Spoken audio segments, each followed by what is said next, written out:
we go. So without further ado, I just want to say thank you to everyone that showed up tonight. There's honestly nowhere else I'd rather be right now than spending time with people that want to learn about this and have questions about this. And I'd like to be of service in any way I can possibly. So thank you very much for showing up. I'm going to go over a couple of kind of ground rules or kind of the things I tell brand new people getting into this. The first thing I tell people is this is all your responsibility. So if you make money, it's yours. If you lose money, that's on you. Cryptocurrency is very risky. It's very volatile, and there is a high risk that you could lose everything that you put into crypto. So with that in mind, I would also say that if you are needing some of this money that you're thinking of investing over the next 2 years, let's say you need it for expenses or emergencies or anything at all over the next 2 years, I wouldn't put that money into this crypto because if something were to happen in the next 2 years and you needed to cash it out, and at that time the price was low as it is right now, then that's going to cause you a lot of stress. That's going to cause you to not be in the right mind frame to let this do its work. And that's, obviously the opposite of what we want to do. We want to focus on security and abundance and getting the things that you want out of life financially. So so it is risky. It is your responsibility. And I would start with at least a 2-year time frame and philosophy, and then go further out from there, if not further, obviously. The next thing I'd like to say is, as you set this up, make sure that you write down your passwords and your 12 seed words in a safe place by hand, and make more than one copy, and if possible, store it at more than one safe location. So make sure you're not taking pictures and emailing them to your friends and family. Make sure you're not keeping it on your phone or somewhere where someone can easily get access to those words, especially if they know what they are. Then they would now have access to your funds, and obviously we don't want people to have access to our money. Other than that, those are like the main things I really want to, I can't stress those points enough. Obviously, they are really what I would like everyone to keep in mind at the beginning of this. Now, simple overview, the coin that I talk the most about right now is Hex. Hex is basically like a CD at a bank or a bond, like a savings bond. It's meant to be held over time, and the longer you hold it, the more interest it will yield to you. So it pays interest based on it pays more interest the longer you lock it up, and it is a code that takes care of all this. It's not a human being that you're entering an agreement or a contract with. It is a computer code that you're using to lock up your money for a certain amount of time and unlock your money after that time is up. So that's kind of a basic overview of what Hex cryptocurrency is and what it does. And the next thing I'll go over is, how do you, let's say, okay, I want to earn this interest. I want to take a shot at this investment. The first thing you're going to want to do is you start with an exchange like Coinbase or crypto.com. And once you get your exchange set up to where you can trade your US dollars for cryptocurrency, in this case, it's usually a coin called Ethereum, then you'll move the coin from an exchange to a MetaMask wallet. So the MetaMask wallet is where you will hold and have control over your cryptocurrency, and you'll have control over your Hex and your Ethereum in that one. And the MetaMask the MetaMask wallet that I recommend is on the Chrome browser. So if you have a desktop, laptop, or a tablet, and you pull up the Google Chrome extension of MetaMask, that's usually about the safest place that you can have your MetaMask. If you have to do it on your phone, after you make sure everything's set up and you have all your words correctly written down, then I actually tell people to delete that app off their phone, because in the future, it'll be worth a lot of money and you don't want to carry that around on your phone. So we've gone from the exchange to the MetaMask wallet. And then from the MetaMask wallet, we're going to exchange the Ethereum for Hex at one website. And then we're going to lock it and unlock it on another website.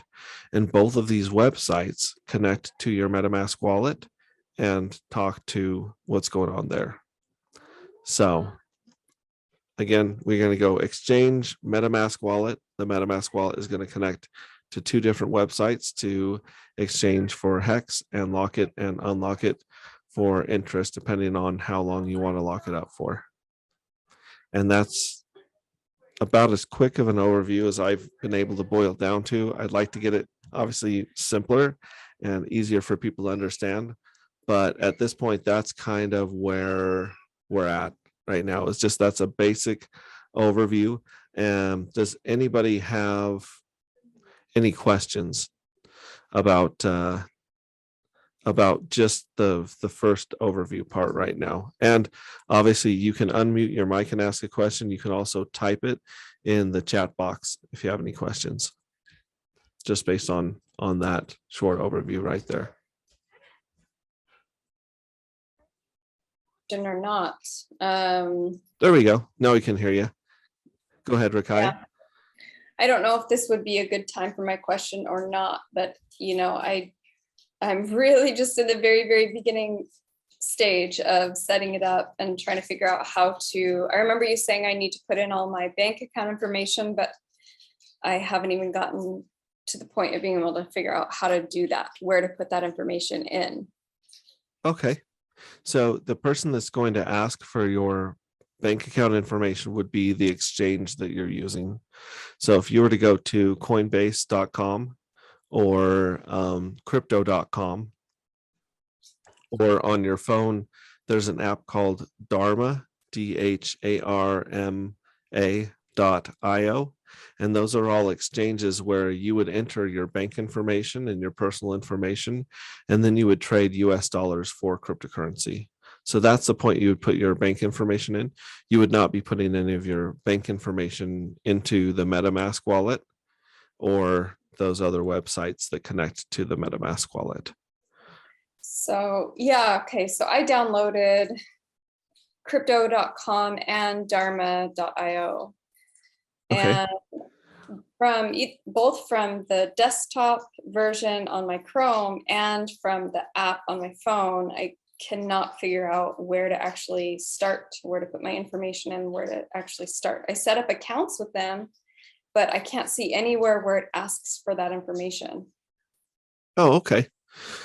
Usually when you set up an account with an exchange, it'll start with, email address, phone number, things like that.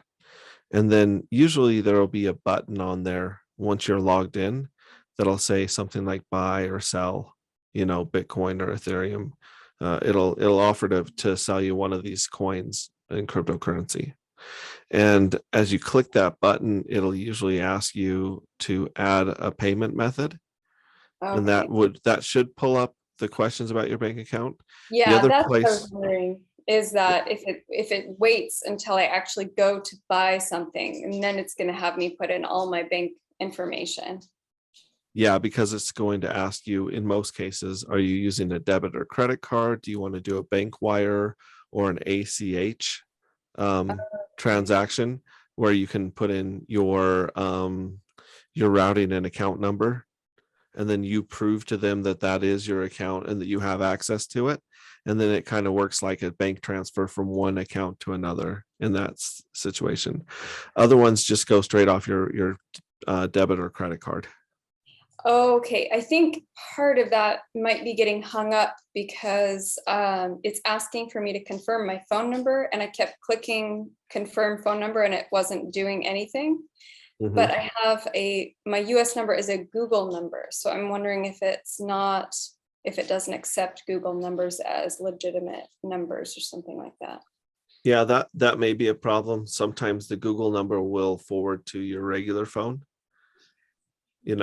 That's all or I have. forward to a laptop. And so that's another thing that might be hanging them up.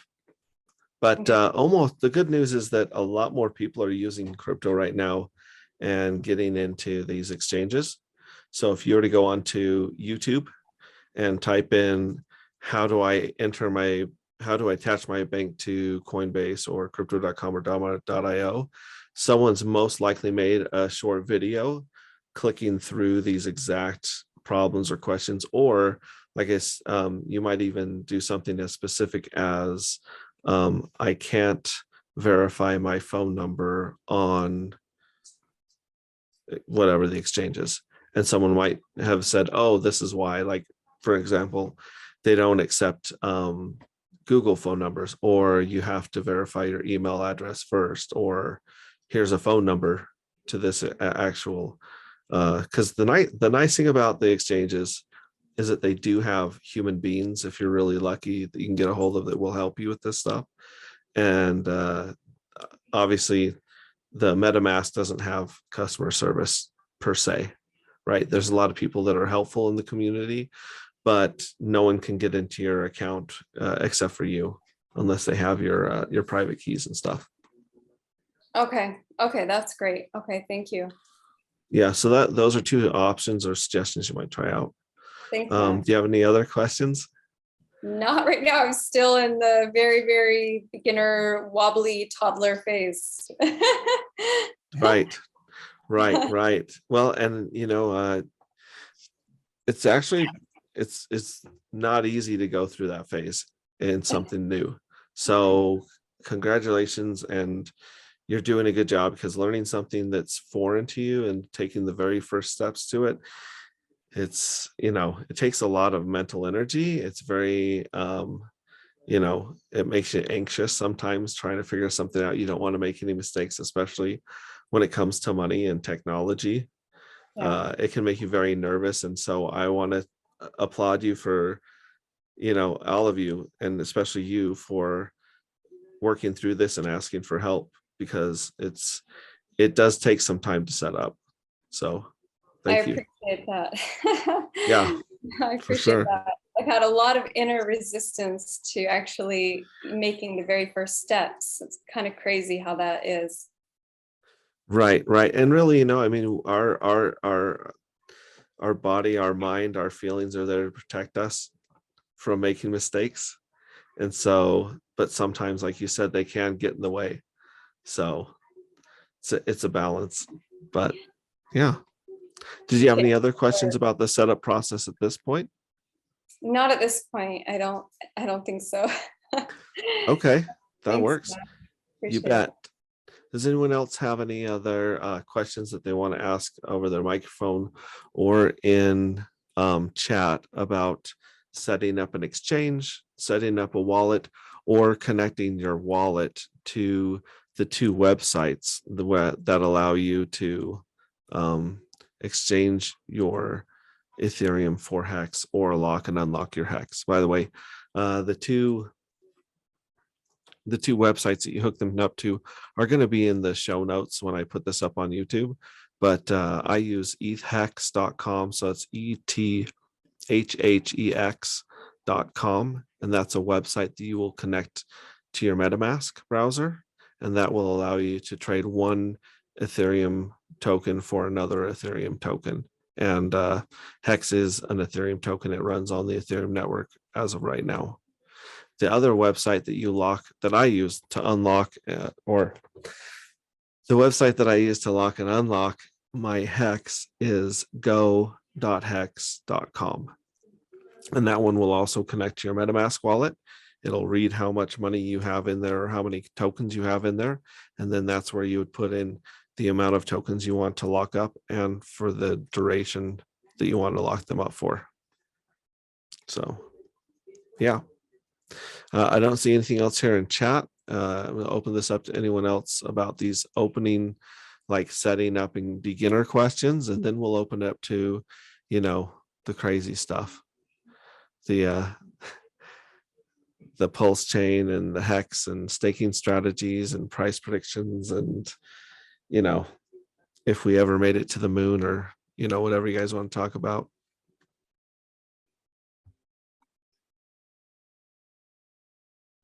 All right, so we got a chat here.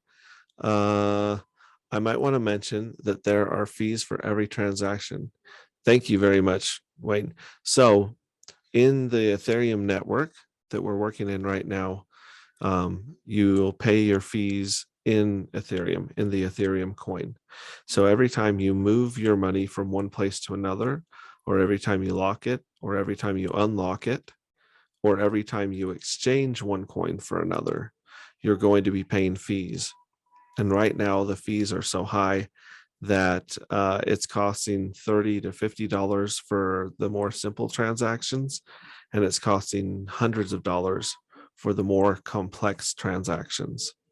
For instance, locking up a coin might be simple right now and not take a lot of effort or math to do for the contract, for the computer code, but in 4 or 6 years from now, it may take quite a bit of computation to end that stake. And so ending that stake right now, some of the fees I've seen are $400 to $600 to unlock your coin, depending on how busy the network is. So the fees go up and down, just like the price of the coin goes up and down, and they've been quite high lately. So there is a fee for every transaction that you do on the Ethereum network. So I want to say thank you very much, Wayne, for reminding me to put that out there. Anybody else got a question they want to jump on the mic or on the comments with?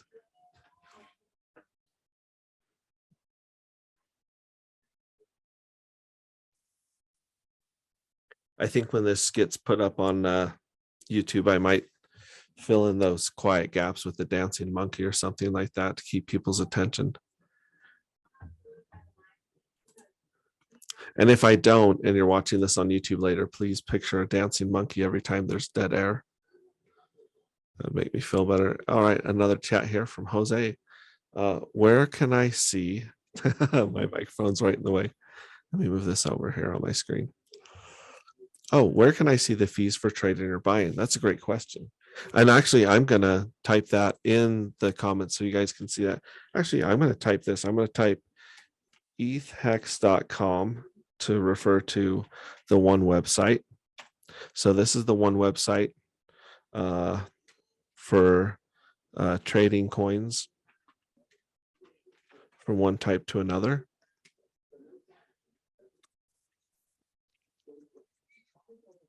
And then I'll type that in there as well, where you can keep an eye on the fees. So there's ethhex.com for trading coins. And then there's go.hex.com.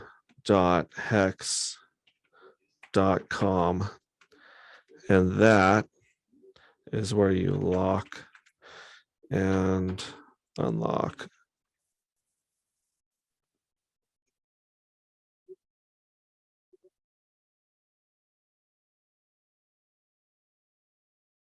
your hex.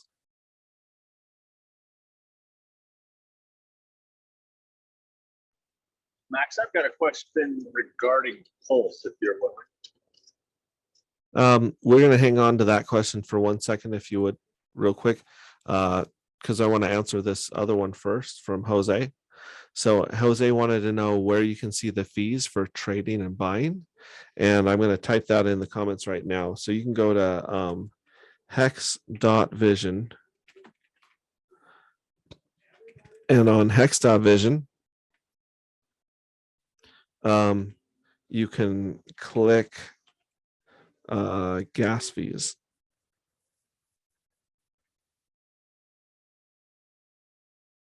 Okay. So if you click gas fees on hex.vision, it'll actually show you a graph of the fees going up and down. And then Jake, I'm gonna put you on a sideburner real quick to answer Lonnie's question real quick, because it's a little more fundamental. So excuse me, Lonnie is asking, what's the purpose for locking and unlocking? So if you lock up your coins, they'll be earning interest based on how long you lock them up for and how many coins you lock up. If you leave them unlocked, then they don't earn interest, but they're available to buy and sell at any time. So if they're locked up, consider them cement, like you're pouring cement, and there's a time period where you're not going to be able to sell those coins when they're locked up earning interest. And then when they're unlocked, we call that liquid hex. And liquid hex has the ability to be sold at any time. Obviously, once you pay those transaction fees that Wayne reminded us of. So thank you. Thank you, Lonnie, very much. Thank you, Jose, very much. And thank you, Jake, because Jake, I'm going to sideline you again. Here's another question I'm going to put in front of Jake's. So Jake, Lonnie asks, is that specific to Hex or all other crypto? That's specific to a handful of coins, Lonnie. So Hex is one of the only coins where the code does all the work. So you're basically trusting in the computer code to lock, unlock, and pay you your interest. But there are several coins where you can trust institutions or other people to do the locking and unlocking and pay you the interest. But most of the coins out there, out of the 13,000 cryptocurrencies or however many there are right now, most of them don't have a locking function.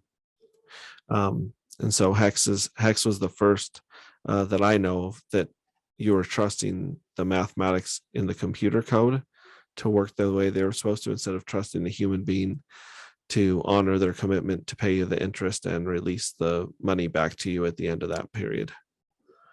Does that answer your question, Lonnie? The two questions of yours, because those are great questions, Lonnie. Oh yeah, thank you. Yes. And awesome. Mhm. Awesome.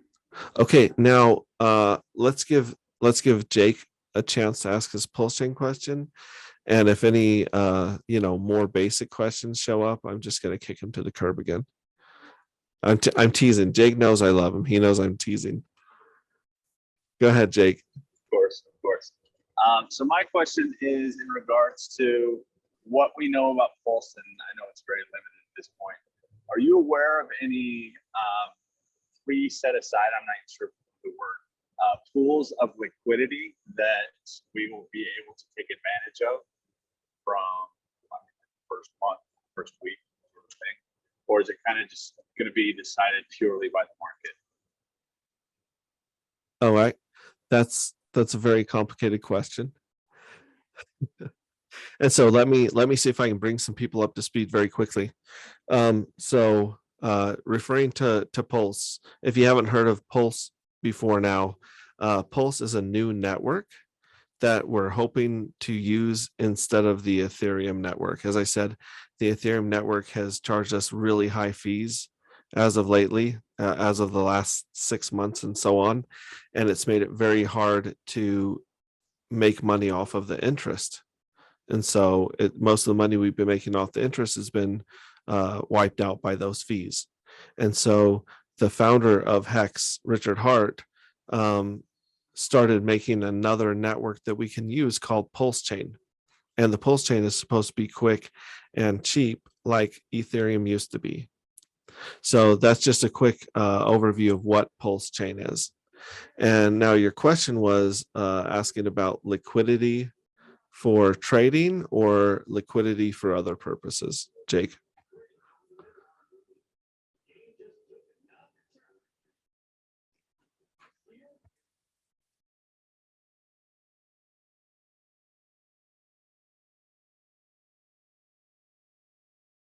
Let's see if Jake's still here. He must have chosen to take his answer off the air because he's gone for a second. Let me see if I can answer the question I believe he was asking. So he may have been asking that once Pulse Chain comes out, Pulse Chain is going to have its own coin, just like Ethereum has its own coin. So Pulse Chain is going to have a coin called Pulse, and you'll be paying your fees on the Pulse Chain network in Pulse the same way that you pay the Ethereum fees in Ethereum on the Ethereum network. And so There are a lot of talks about what is going to be available on this network when it comes out. People are asking, well, how do I trade it? How do I buy it? How do I sell it? Is there going to be enough liquidity, or are there going to be enough traders buying and selling this new coin to make sure everything's going to work well? And the answer to that is we don't know yet, because we're still waiting a couple months for Pulse Chain to launch.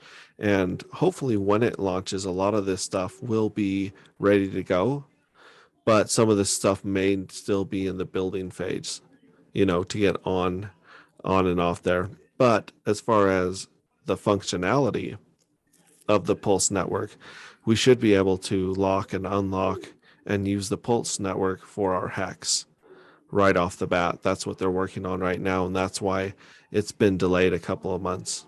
So you have that on the Pulse network. The other question that Jake may be alluding to is, are there places that we're going to be able to lock or unlock our Pulse? And the answer is yes. We should be able to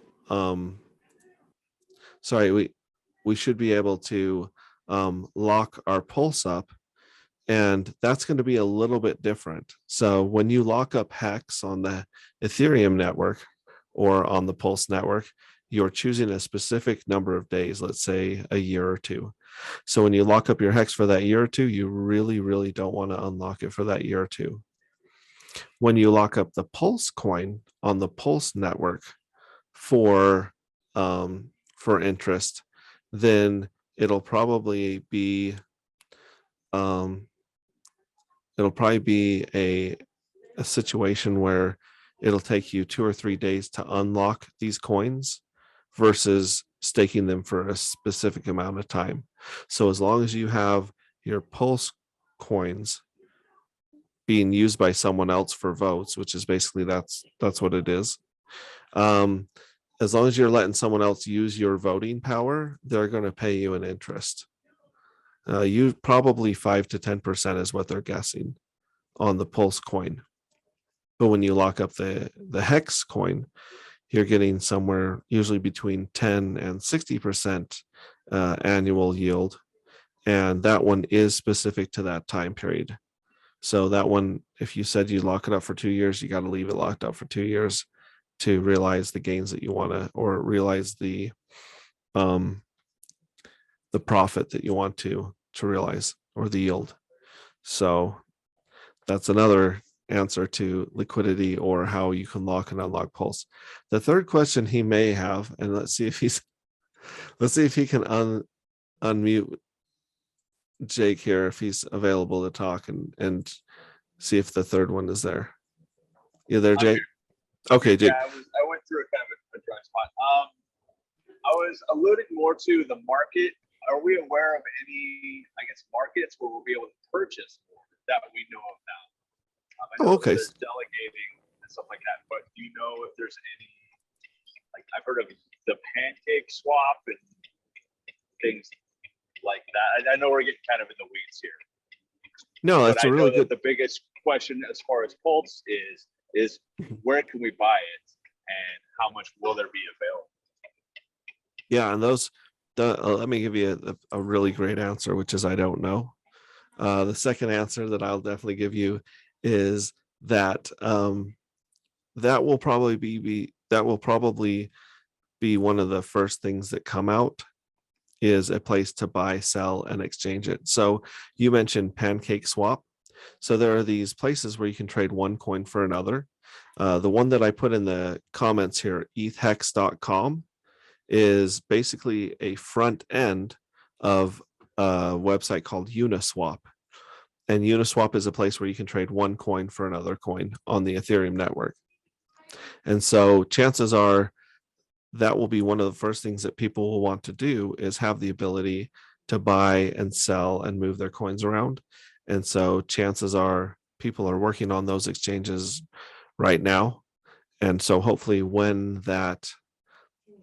Pulse Chain launches, those exchanges will be very soon, like either the same day or very soon after, where you'll be able to move one coin into another type of coin. And then hopefully It'll also be like Coinbase and crypto.com, where you can put your bank information in there. And let's say you think that Pulse coin is going to be a good investment for the first year that it's out. And you say, okay, I want to buy $50 a week or $50 a month of Pulse, then hopefully you'll have an exchange where you can put your debit card on there or link it to your bank account and buy that $50 every week or every month to start stacking up the coin when it's new and young and hopefully, cheap. Does that answer that any better, Jake? Yeah, it was a really good answer. And I think everybody's just feeling the grind of not knowing what to expect. So Yeah. thank you very much. For sure. I think someone was saying like the only thing worse than hell is being in limbo. So like it's better to know your punishment and know how bad things are going to be rather than guessing what's going to happen, good or bad. Right. Right. And on the flip side, my last question is, would you mind going over just a few reasons why you're excited about Pulse? Sure. So like I said, the main reason that I'm excited about Pulse is the lower fees. More for other people than for myself. Don't get me wrong. I don't like paying high fees if I don't have to. No one does. But there are a lot of people that have wanted to get involved in Hex, and the fees have kept people out that had, let's say someone has $50 to get started. That's simply not enough to pay for the fees right now. And so when Pulse Chain comes out, if the fees are low, like they used to be on Ethereum, then people can start investing with as little as $20 to $50, which is a risk that a lot of people can afford to take while they're learning how this works. And so yeah, that's the biggest thing I'm excited about is lower fees, because right now it feels like extortion every time you do anything on Ethereum. So that's the number one thing I'm excited about. The second thing I'm excited about when it comes to Pulse Chain is that things will happen quickly. So you'll have a faster transaction, which is a lot of people are used to going to the store, swiping their Visa card and waiting a maximum of 3 seconds. If it's longer than 3 seconds, you get nervous. You're like, is there something wrong with my card? Is there something wrong with the bank? Is there something wrong with the computer system at the store? Right? People don't like waiting for their money to move. They're not used to that. And so when they come into cryptocurrency, I mean, there's times when we wait half a day to see if money showed up from one place to another. Not so much in Ethereum and Hex, but in like Bitcoin and some of the other transactions that the people that have been around for years have done. We would literally start a transaction and then go mow the lawn and run errands for the rest of the day and just keep checking back on our laptop to see if our money had made it from point A to point B. So the more instantaneous that is, then obviously the better. So that's another thing. The third thing that I'm really excited about Pulse Chain is that there is a fixed limited supply and it only gets smaller. So when Pulse comes out, there's going to be a huge supply of Pulse. But when people pay the transaction fees, 25% of those transaction fees are going to get burnt, which means those coins are going to get destroyed forever. So the supply of Pulse will forever be shrinking, and that usually causes more demand than supply and pushes the price up. So I'm really excited about that. And I think we're on 4. The fourth thing that I'm really excited about is another opportunity to use your time and delayed gratification for profit. If you're patient, then you can lock up your Pulse for, like I said, a year and get hopefully 5 to 10% yield back in Pulse. So the Pulse will pay you not to sell it. And there's very few things in life that pay you for your patience and time. A lot of people are familiar with 401ks and bonds and things of that nature that pay you for your time. But this is a this is a situation where it's you and the computer that are working together. You're not trusting an institution. You're not trusting a human being. It's just you and learning delayed gratification, which is another wonderful thing about this. So those reasons I'm really excited about Pulse. And another thing that I'm really excited about was back in the day when Ethereum was cheap, so to speak. I mean, your fees to do transactions and different things on the Ethereum network were a penny to 26 cents. And because the fees were low, a lot of innovation and a lot of other projects were building on top of Ethereum's network. There were games that were trying to be played. There were collectible digital art and digital music that people were selling on there that were one of a kind. There's just all these different financial instruments and projects that were being built on Ethereum when the fees were palatable, or we could stomach them. And so I'm excited for Pulse to bring back a lot more of this innovation and a lot more new projects into this atmosphere, so that we can continue to evolve and move forward as people and with technology and money. So those things are all things that I'm very excited about when it comes to Pulse Chain, and that's why I'm actually pretty frustrated that it hasn't launched yet, because we were really hoping it would be out already. But from the best estimates right now, we're looking at 2 to 4 months. Oh, hey, Jiminy Christmas. I forgot one of the best parts about Pulse launching. One of the very best, this is probably number 2 under fees. Let me reorder them. Number 2 is that when Pulse launches, all of the coins that you have on Ethereum, all of your hex and all of your locked hex and unlocked hex are going to double. They're going to split, and you'll have a clone or a copy of your coins on both networks. So in that way, you're getting a whole lot more coins and a lot more interest, or a lot more yield. And it may not translate to US dollar value right away, but over time, I believe that the volatility will work itself out, and it will steadily climb, as we've seen a lot of cryptocurrencies climb. So you're getting free coins, which who doesn't like free stuff, right?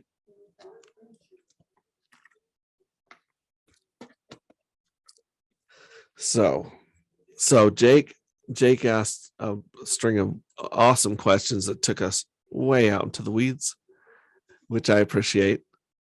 I do. Other than that, does anyone else have any other questions about staking, about Pulse, about strategies?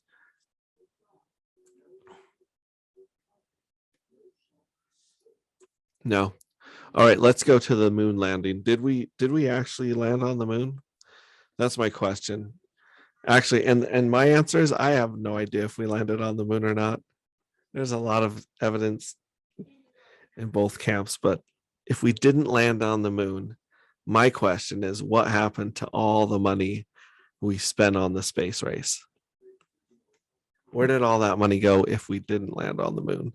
That's what keeps me up at night. Thoughts like that.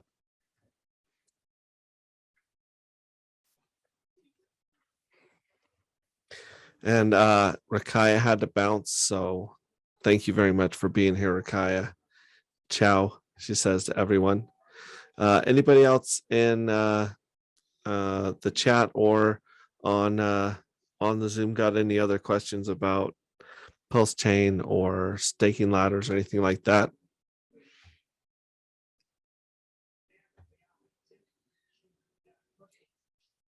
All right, and we'd like everyone right now to picture a dancing monkey to fill this dead air.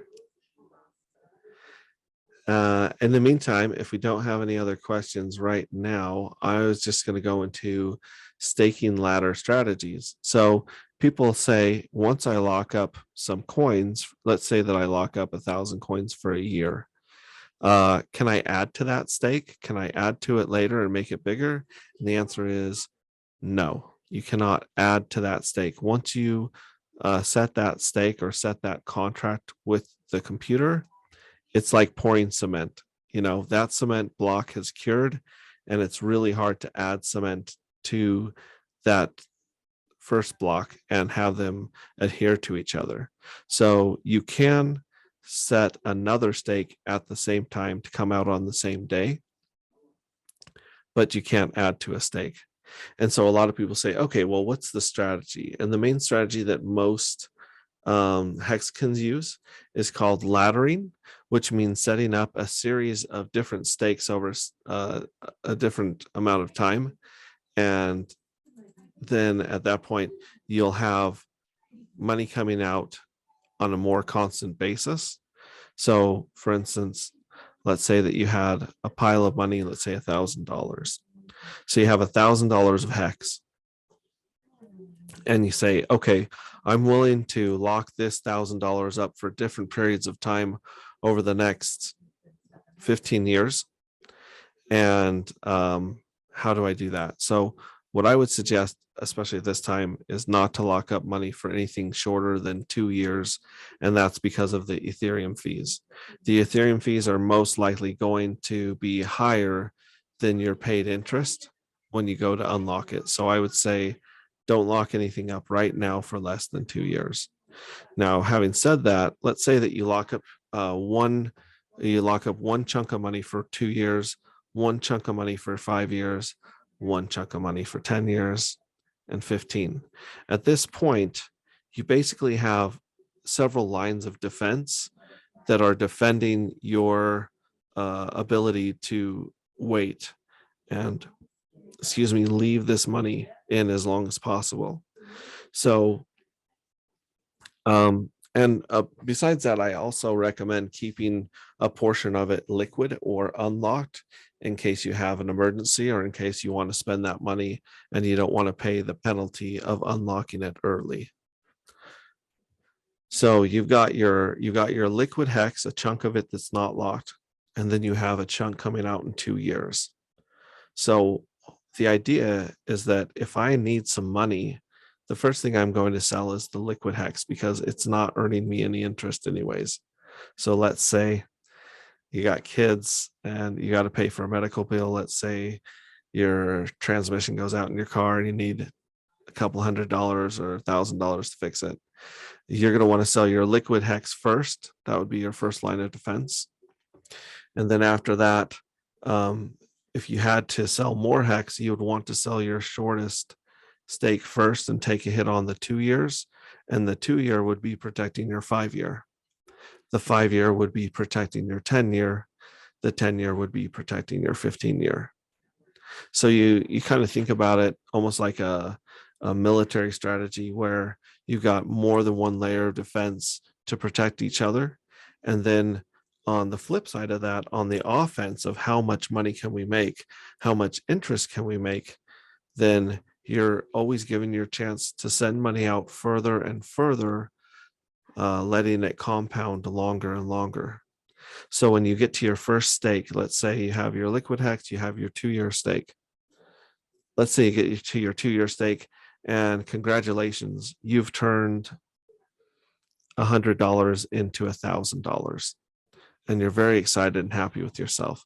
So because the price of hex went up and because you got paid the interest for being patient and delaying your gratification for 2 years, you now have $1,000 come out. But $1,000 really isn't enough money to pay off a credit card. It's not enough money to retire on. It's not enough money to really make a positive impact on your life. So you're like, I'm gonna set this. I'm gonna throw this back into the ocean, so to speak. Right? I'm gonna send this back to earn more interest. I'm gonna put it back to work. So at this point, you can set it for another 2 years, which worked well the first time. Or because at this point, your 5 year stake is only 3 years away and you still have some money in liquid. So you really don't need to put it out 2 years. So at this point, you can take that 2-year stake that you've waited for, and you can do another 15-year stake. You can send it all the way to the back of the line behind all your other stakes, because at this point, your 15-year stake is now 13 years away because you've waited those 2 years. So you can take that $1,000 and you can lock it up for 15 years and give it 15 years to mature and compound in interest and snowball in value. And you can continue this process because every 2 to 5 years, you have more money coming out, and you have that opportunity to sit down and say, okay, is this life-changing money? Does this pay off the house? Does this, reach this goal on my bucket list of touring Europe? Does this pay off all of my debt in my life and put some money in the bank that I've always wanted for security? What does this money do for me? And you get to sit down and have this conversation with yourself. And that's the beauty of the laddered stake, is that you have this conveyor belt or this annuity that you've set up for yourself, where you always have a payday to look forward to. And every payday is protecting the payday after it. So that is pretty much how a lot of hexagons are using this system. They're setting up multiple stakes for different amounts for different years, depending on their life goals. And it works out very well for most people that are doing it. Like I said, the thing that threw a wrench in all of this year was the ETH fees going ballistic. So yeah, there's that. I'm checking my chat here. I don't see anything else here in chat. Do you guys have any questions at this point? I've talked way too much. I would say at this point, I'm tired of hearing Max talk. So there you Max, go. it's Molly. Can you hear me? I can. So we're at that step where we could move our money from, over to Hex. Are you going to do something on that, or is there something we can watch so we can do that? Definitely. There are some videos on YouTube that will walk you through moving money from an exchange to your MetaMask wallet. If you guys are in the Southern Utah area, and including our hometown, I'll be doing a meeting tomorrow night at the library where I can hold your hand and walk you step by step through that process. So you can wait till tomorrow night, and you can start going on YouTube and watching the videos there. I want you to hold my hand. You got it. No, you got it. That's really what I want to do, is give people an in-person opportunity, because a lot of this is so new and confusing to new people that having someone there to literally walk them step by step is awesome. And that's why I set up the library meetings usually on Thursdays. And then Who is this for? This is for anybody who wants help setting things up in person. So, and then besides that, the reason I started doing this electronically on Zoom and posting it to YouTube is because there's a lot of people that I can't get to, and there's a lot of people that can't even make it to a live broadcast. People are really busy these days. They've got a lot going on. So does that answer your question, or do you got another one I can follow up with? And then So if we do want to go to a YouTube, what will you post that or email that if we want to just kind of review that tonight so that we can be ready for tomorrow? Just Hex Vision. Yeah, I would actually, I don't have any videos that go through that, but you can type in the name of so for instance, if you bought your coins on Coinbase and you wanted to move them to MetaMask, you go to YouTube and say transfer Ethereum or transfer cryptocurrency from Coinbase to MetaMask wallet. And you can search for that in YouTube, and there will probably be some step-by-step tutorial videos of people moving their cryptocurrency off of the exchange and into the MetaMask wallet. I'd be willing to bet my life on it. And so if you want to review those before we get together, that would help you get a little more comfortable and kind of understand the process. So that would be I think I can type that in here, the search term, but yeah, I would just, whatever question you can ask almost any question on earth into YouTube, and someone's made a video about it. That may not mean that you're ready to take action yourself, but it might give you an idea of like, okay, this is the overview. I understand this. I understand this. I don't quite understand that part where he clicked this button and changed this setting or changed this number. And so that's where someone like me at the library can be helpful, where we can sit down and be like, okay, yeah, the reason they did this, or the reason we want to do this is because of this. And usually it's because of something like fees. So does that answer your question, Molly? It does. Or And I think kinda- that's my worry, is I don't want to, do something that I am feed on that I did. If I just waited, you would have helped me navigate. So Yeah, I appreciate it. And I'm more than happy to help, because even though there are a lot of warnings that say, are you sure you want to do this? This is irreversible. I mean, that stuff's pretty scary. And you really can send your money to outer space and never see it again, because you are your own bank. So yeah.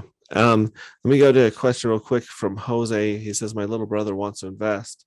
Would it be better for him to wait for Pulse Chain to come out, or just throw it in Hex right now? And I would say, in my opinion, if he has $1,000, then take the hit and pay the fees and get the money into Hex right now, because it's going to double and do, I believe, very well in the future. If he has less than $1,000, let's say he has $400 or $500 or less, I would say wait for Pulse Chain, because you'll get more bang for your buck waiting for Pulse Chain if you have less than $1,000. But at $1,000, you're probably going to pay $300 to $400, unfortunately, in fees. But because right now Hex is down to 20 cents last time I looked, and the fact that you're going to get 2 Hex, and if he locks it up and gets his interest, then I think that would be worth taking the hit right now. But if he has less than $1,000, I would definitely say wait till Pulse Chain. That's my opinion. Does that answer your question, Jose? You can just do a thumbs up in the chat, or a picture of a dancing monkey. For some reason, I kind of feel like this show really needs some dancing monkeys or something a little more entertaining than all this boring talk about finance and computers and things like that.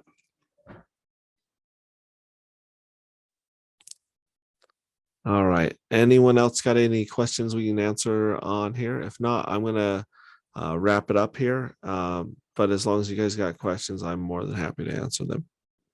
So you can type them in the chat box. Oh, good. So Jose says yes. And how would I ladder? Okay. So laddering, excuse me, laddering is, like I said, it's choosing a time period, and also choosing an amount. So let's say, for instance, and we did get a monkey. Thank you so much for the monkey. Jose gets a golden star for putting a monkey in the chat. I love it. So if your brother is younger than you, which it sounds like he is, and I believe you're a fairly young guy as well, I would be laddering much more of my percentage towards the 15 years than I would towards the 2, 5, 10, 15, right? So let's say if I was a kid today and I still had my hair, and I was like, let's say 23, and I had all this energy and stuff, I would probably keep 10% liquid.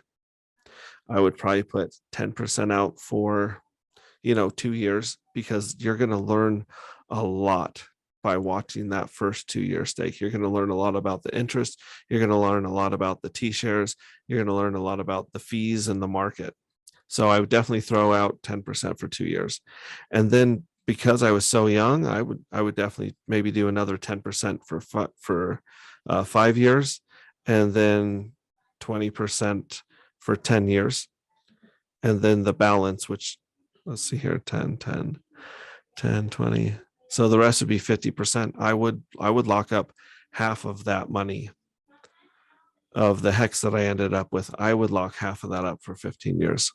I honestly would, especially if you're younger, because that's going to give you another opportunity in 15 years to roll it another 15 years and to start rolling those 15 years. Because when you watch your locked up hex and when you watch your stakes that are at 15 years, they snowball so much faster in interest than the 1, 2, 3, 4, 5 year stakes, because you're making a bigger commitment. And because you're making a bigger commitment to the network is going to reward you in more interest than the person that's only committing to holding on to their coins for a year. Does that make sense?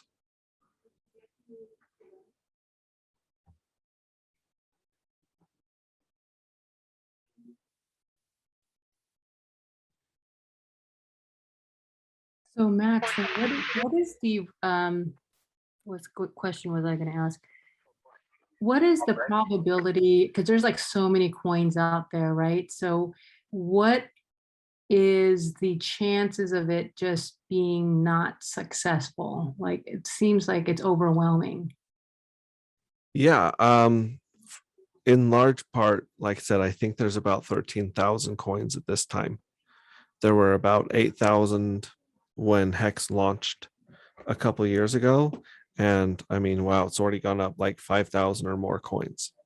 So that's a really good question. We definitely have a lot of competition, especially when it comes to people wanting to make money on the internet.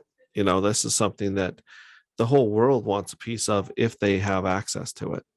So I would say the reason that I'm more optimistic about Hex versus some of these other coins is a lot of these other coins do not have finished code or finished their software. So a lot of them say we promise, or our plans are to build software that does this. You know, whether it's pay interest like Hex is paying, or whether it's to track products or sell art online or any of those things. They say we plan on writing this code and writing these computer programs that are going to do these functions. And out of all those coins, there's only a handful that have actually finished their code.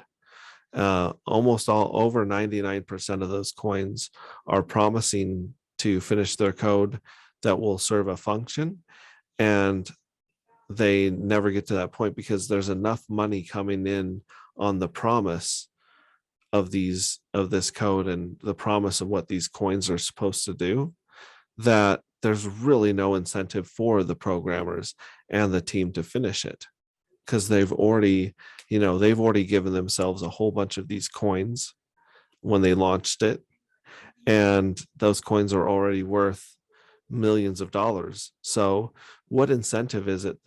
What incentive do these people have to deliver on their promise? And the answer is very little. I mean, unless they're driven by honor or, reaching their goals or glory, there's not a lot of reasons for these other coins to finish their codes at all.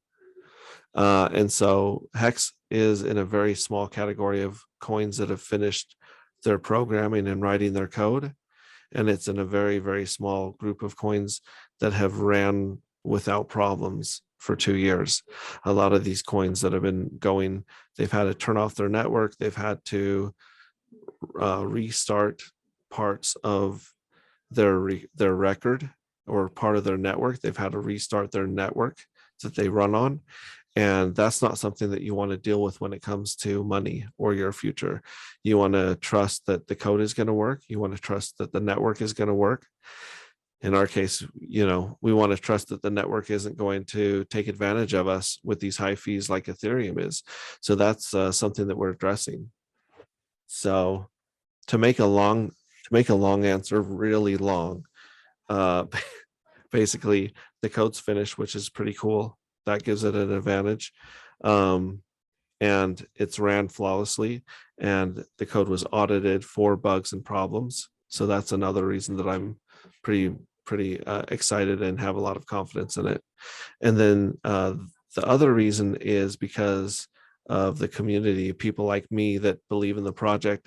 If you go onto YouTube or Twitter or even Facebook, there's a large group of thousands of these people that we call Hexicans that are very passionate and helpful and trying to help this product move forward and trying to help with the outreach and trying to help with the education. And, you know, being in Bitcoin like I was for many years before Hex came along, I never saw this type of passion. I've never seen this type of success, and I've never seen this type of dedication to the coin. So those are 4 reasons that I would put it above the others. But the point that you made, there's so much competition out there, is very valid, because the only thing that gives a product or an investment value is people believing that it's a value and people continuing to buy it, right? So the question is, you know, what's going to keep Hex, you know, on top or continue the growth? And I believe that those are the things. And as long as Hex continues to pay the interest that it says it's going to pay, then it really won't matter how high the price goes, because it will always give value and it'll always be a valuable product if it continues to pay high yield. So that's a lot of that. But Max, can I add one reason? yeah, go for it, Jake. So if you're fairly new to Hex, all of this jargon is really, it's tough to kind of conceptualize. But with the staking, that's kind of the magic of Hex. And if you take a look on the Staker app, when Max gets you to that point, take a look at the average length of stakes. And I think last year, the average length of stake was like 4.8. This year, like right now, it's something like almost 6 years. And the amount of money that is staked already in there, that means this money is locked up off the market. Hex, it should not be touched. Otherwise, those Hex that are lost in that go to those who hold their stakes. There is so much money locked up into Hex, and the average stake the average time that it's locked up is about 6 years right now. There is and that's just a huge show of faith. And that alone keeps the price up. So that, I think, when I have the same thoughts, I think we all do in crypto, because it's so volatile, you think there are so many people that have looked at this and they say, I'm putting millions of dollars away, or thousands of dollars, like you might be looking at, for 15 years. And this is just, like Max had kind of said, this thing is kind of snowballing. So that's one of the things that makes me so confident and excited about what Hex does. Yeah, that's a much better answer than what I gave, Jake. So I appreciate that. Thank you. Thank you very much. Both are fantastic. Thank you. You bet. Are there any follow-up questions to that? Besides, obviously, we do have insane competition when it comes to digital money. Well, yeah, the question would be verification of what Hex is claiming, right? So, and I don't know anything from Hex to whatever other crypto. So if they're stating that it is, you know, a completed code, and so then how would you be able to verify that? Is there some party or somebody that says these are, you know, exactly what Hex is? You know, versus like, oh yeah, we finished our code, but then there's no supporting documentation, nothing that validates that there is truth in that. Yeah, no, that's a really good question. And so when before Hex launched, the founder of Hex paid for 3 audits of the code. So there was one company called Coin Fabric, and their business model is that they do what you just said. They go through code and they look for bugs, they look for problems, they look for misspellings or errors that are going to occur. And so Coin Fabric did an audit, and I believe that report is available to read on hex.com. I could be wrong because I've never read the report myself. I usually just listen to really smart computer people talk about it that I trust. So there's a bunch of nerds in the Hexagon community. One of them I'm actually going to put here on in the notes or in the chat. He has a YouTube channel. His name is David Feeder. So David Feeder is someone who, does IT and coding for a living. And he talks about the code and he talks about the audit. So there were 2 software audits and there was 1 economic audit. So they actually paid some giant brain mathematical trust to look at the code and look at the interest and make sure that it would function and that in the future it wouldn't get too top heavy or get to the point where it wouldn't be able to pay out the yield that it promises.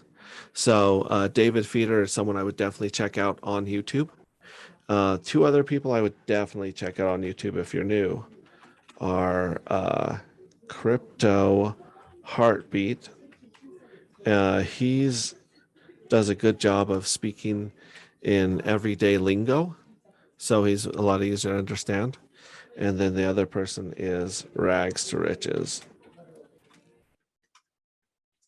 So if you go to Rags to Riches, and it might be like Rags to Riches fam or something like that, but you'll definitely see him because you can search for terms like Rags to Riches Pulse or Rags to Riches Hex, and he'll be the one that shows up. He is a redhead Rags to Riches that wears these big visors over his eyes. He's a funny, condescending dude, but he's very direct and speaks in a much easier way to understand. So I would definitely check out those guys, not take my word for it or just all the rest of Hexagons. But those are the 3 audits. And the best way, and this is really what makes me upset about the Ethereum fees, because I was able to set up most of my siblings and families and friends with $50 about a couple of years ago, and I was able to lock up the money and give them the app, which is Jake mentioned the Staker app, which is a great way to keep an eye on your stakes updating and your interest and things like that. But I was able to set up these things for $50, and at that point they could watch things grow. They could lock something up for a year and unlock it and see it working for themselves versus just trusting a third party. So does that answer your question? Yeah, absolutely, and more. We should probably bring Jake on to answer it better like he did last time. You did a great job, actually. Thank you. I've got Jake's approval, so I'm flying high tonight. That makes me happy. Anyone else? I see a couple of people that were able to join a little bit later. Feel free to chime in with the question. And oh, Randy's showing us his food, making me hungry, inviting us to the pizza party. Something to kind of bounce off of what I was saying earlier. If you want to take a look, go to Twitter and just search Hex whalebot, and it's not a person. It's an account that basically tracks all of the computations and sales within Hex, and there's a number that if it goes over, but we're usually seeing Hex bought and sold in the millions. And you can take a look and you'd be like, oh, today someone staked 2 million Hex for 10 years. And you're like, so just to conceptualize, there are people that have that type of clout, that they believe in Hex so much that they're locking, and that's not uncommon. Probably go, and there's probably one today. You'll see millions and millions of dollars in Hex staked for not just a day, not just a month. And you might even see those, but you'll see them for 5 years, 10 years, 15 plus years. And it just, that when I'm feeling that, okay, is this is it a rug pull? Is it a scam? Is it gonna flop on its face? Those types of things are real good reassurance that there is a big future in Hex. In 5 years, we probably won't even be at the point where it's done doing its growing, because there's so much. If the average stake is 6 years, we're going to see a lot of really cool things happen. I'm confident. So Yeah, check and- out, it's Hex Whalebot on Twitter. Yeah, and I typed just that phrase into the chat for everyone right there. But as Jake pointed out earlier, it used to be like 4.5 years, then 4.8 years. Now it's 6 years. Chances are people are going to lock up longer and longer and longer to get the interest, because there's how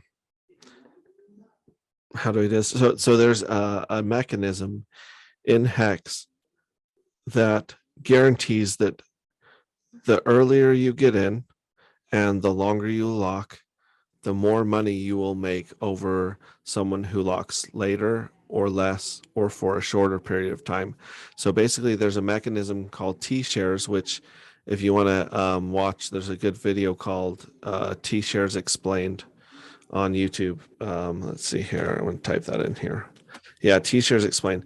So there's a mechanism of T-shares which kind of make people lock up for longer and longer as the game, as people progress, because they're all trying to outdo each other and get as much interest as they possibly can. So there's T-shirt Explained, and I believe that's from Hodl Dog.